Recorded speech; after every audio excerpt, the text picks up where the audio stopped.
Although today it sits in silent ruin, the guns of Beacon Hill Fort once guarded Britain against invading naval forces throughout 2 world wars, and even has ties back to as far as the Tudor period, where King Henry VIII personally visited the town, leading to the first phase of its fortification.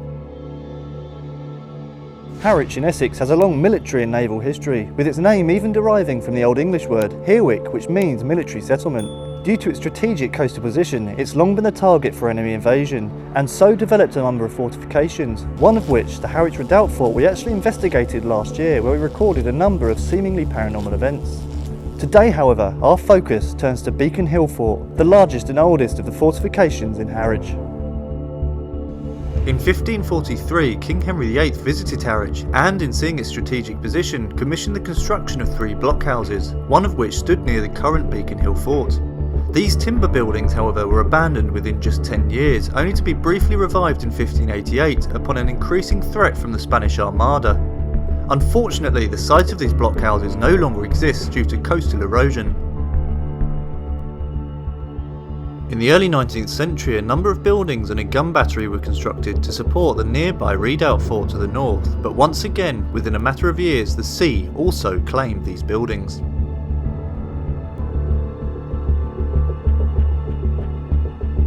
It was in 1887, when tensions between Britain and France were at an all-time high, that the Secretary for State of War ordered the construction of a new artillery battery at Beacon Hill, which was completed in May of 1892. This was to be the largest incarnation of the fortification, including underground magazines, shelters, ancillary buildings, and was armed with a state-of-the-art weaponry for the time.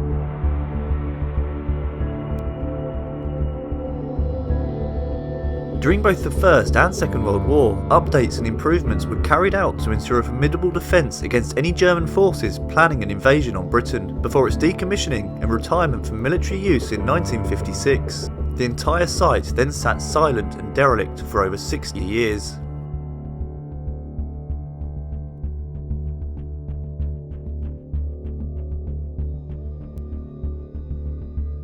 In 2018, the fort was purchased by Paul Valentine and Barry Sharp, who have worked tirelessly in clearing the site of brambles and preserving the structures for future generations to enjoy. In that time, a handful of investigations have also been performed by a number of paranormal groups who claim to have picked up on small amounts of activity, most notably EVP and disembodied voices.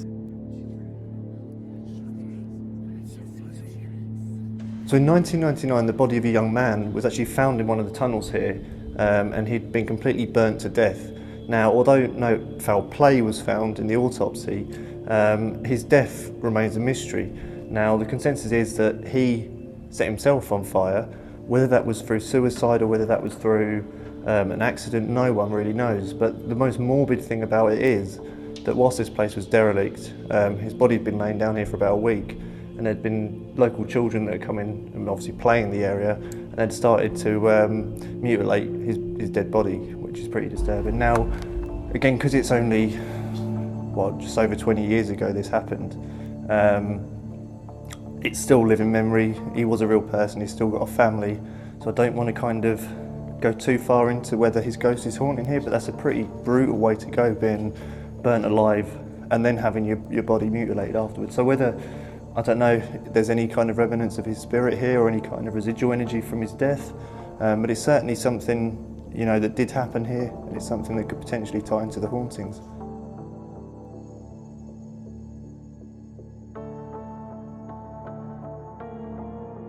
So it's only the first tunnel we've been in. What are you getting so far?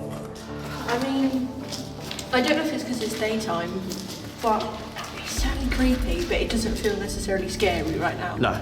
But I definitely think that, when we go back for the night investigation, that's going to be a whole different level of... Well, even when we went to the Harwich Fort during the day, it just seemed like a nice place. As soon as it gets to night, it is literally like it switches. Yeah. I'm happy here at the moment, but I can't see myself wanting to spend too long down here. The whole day. Yeah, actually maybe, don't spend too much time down here alone. But it's certainly somewhere that I think as soon as the lights go down, this place will come alive. It has got that feeling about it.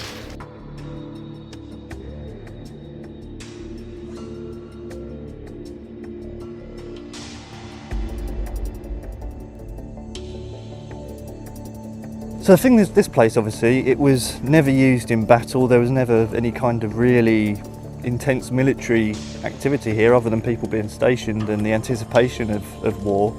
So it's not, again, the sort of place you'd expect to be haunted. You usually think of battlefields or, you know, places where really extreme events happened. However, as we found at the Harwich Fort, exactly the same situation, never used in battle, but we had loads of really weird events happen there. So I am kind of hopeful for this. And I think sometimes maybe just paranormal activity just happens in places. Maybe there isn't a historical link. For all we know, the land before could have some sort of history. What's the thing? We go all the way back to Tudor here, exactly. So it's like there could be stuff that's underground that we don't know about that's still giving off like residual energy. Yeah, I've got a really good feeling here. It's so big as well, so it's not like we're just confined to a room. There's so much to cover. Yeah, and the fact that we're going to have all of it to ourselves. 3 people in here for the night.